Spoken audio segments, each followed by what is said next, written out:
Okay, here we are recording. Hi everyone, my name is Mr. Positive.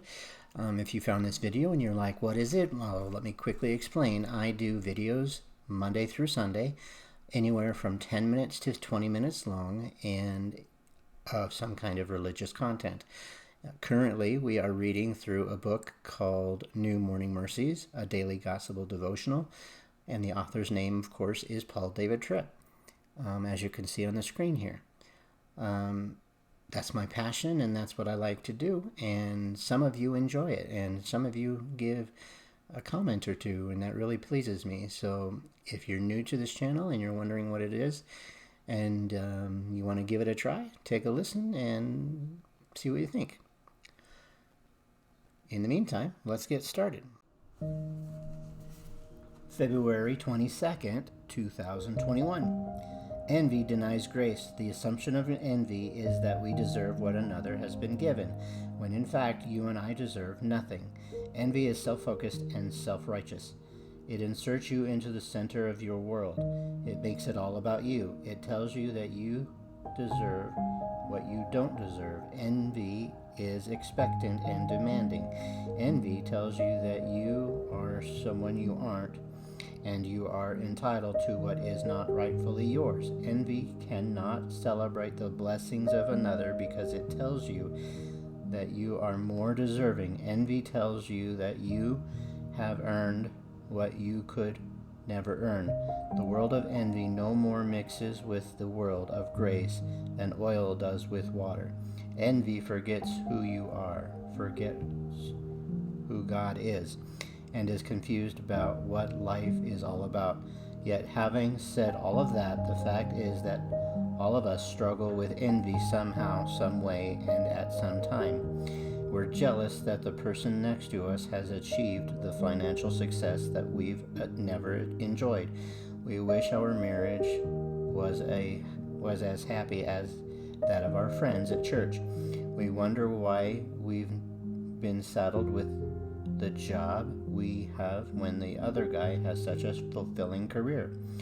We've envious of the other person's small group, which seems to be such a loving community. We wish that we could eat as much as that person does and still stay as slim as she does.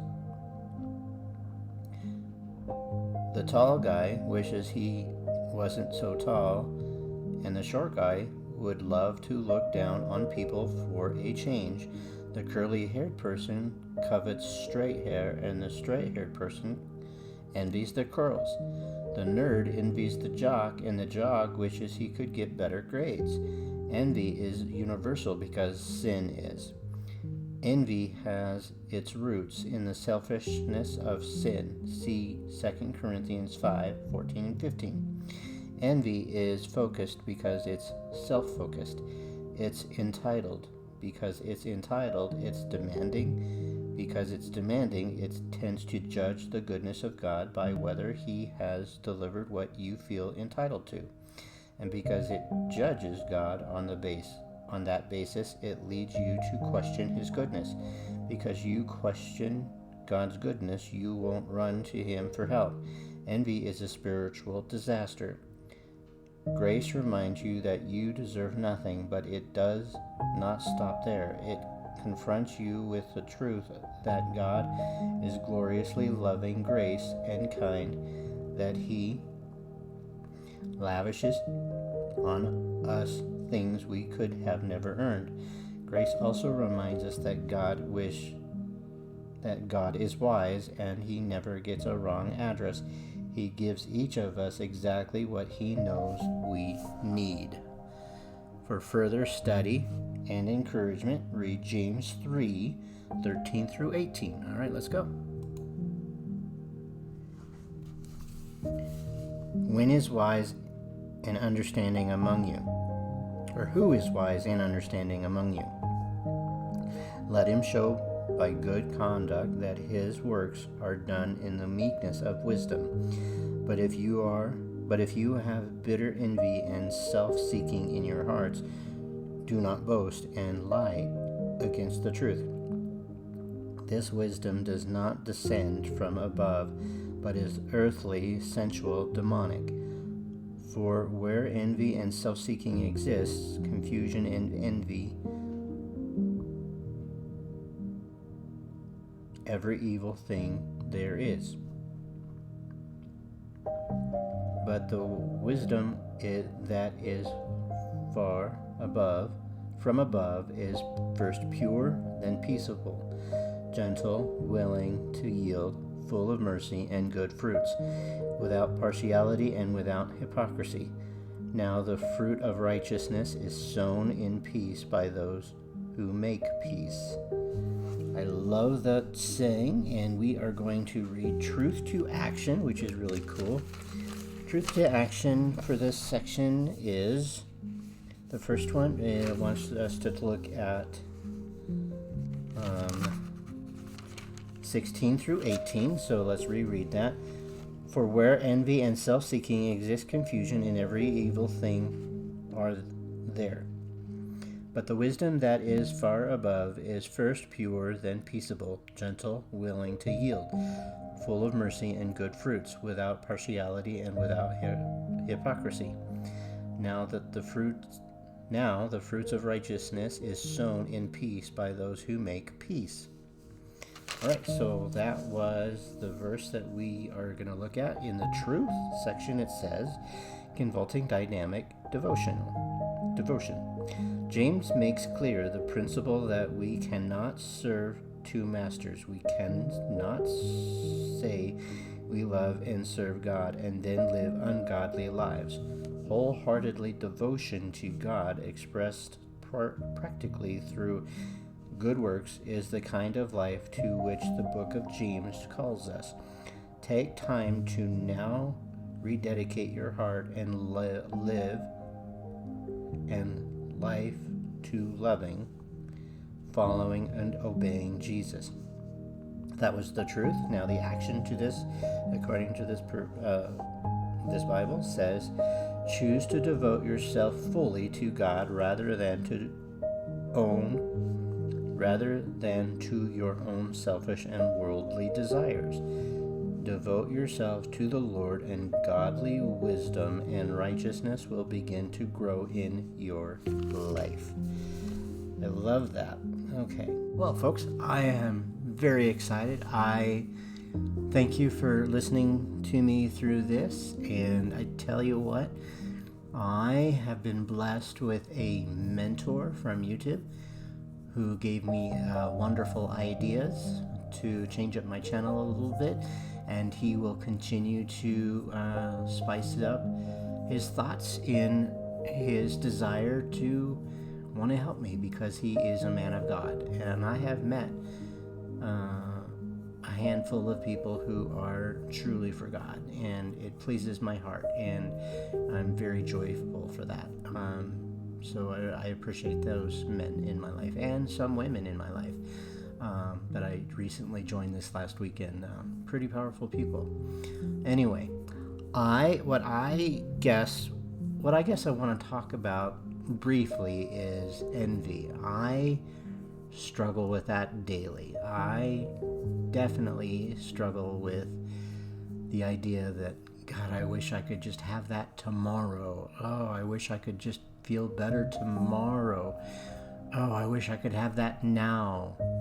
Instead of wanting to work at it, instead of wanting to pray about it, instead of really thinking about what is more important to me, taking the time to love God, to work through the issues that I personally have, and when my time comes to be fully sustained, it'll come. God will give me that grace.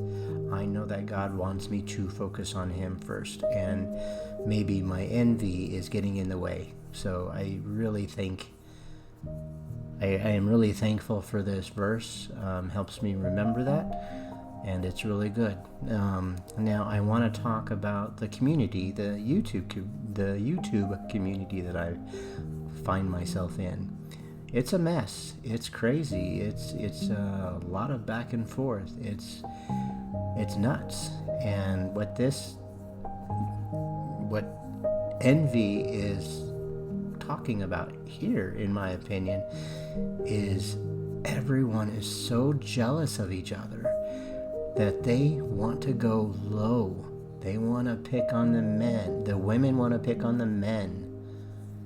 And the men have to feel like they have to justify and have to pull up a live to debunk what the women are doing against people.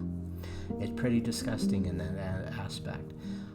There's another particular YouTuber who is just nasty, and it saddens me. I know this gentleman could possibly be a good person, but all I can say is he must be envious. He doesn't want to admit that he is envious to the fact that if he just would slow his roll and stop being angry and stop trying to be the white knight guy to fix all of YouTube or all of our problems in the current community right now, I think he could do better. And lastly, I want to just touch on a particular YouTuber who the community at large really wants to seek her out, really wants to understand what happened with her, really wants to understand the sadness that she's going through, that what she did to us as a community. And it's frustrating when that person doesn't want to not only own up and say I'm sorry, but be so defensive. And it saddens me, and it's only going to get worse. And I understand the envy that she may feel, that she's lost it all. So I can imagine that she is pretty envious. And I know that this video is going to be clipped, and that's okay, or talked about, that's okay.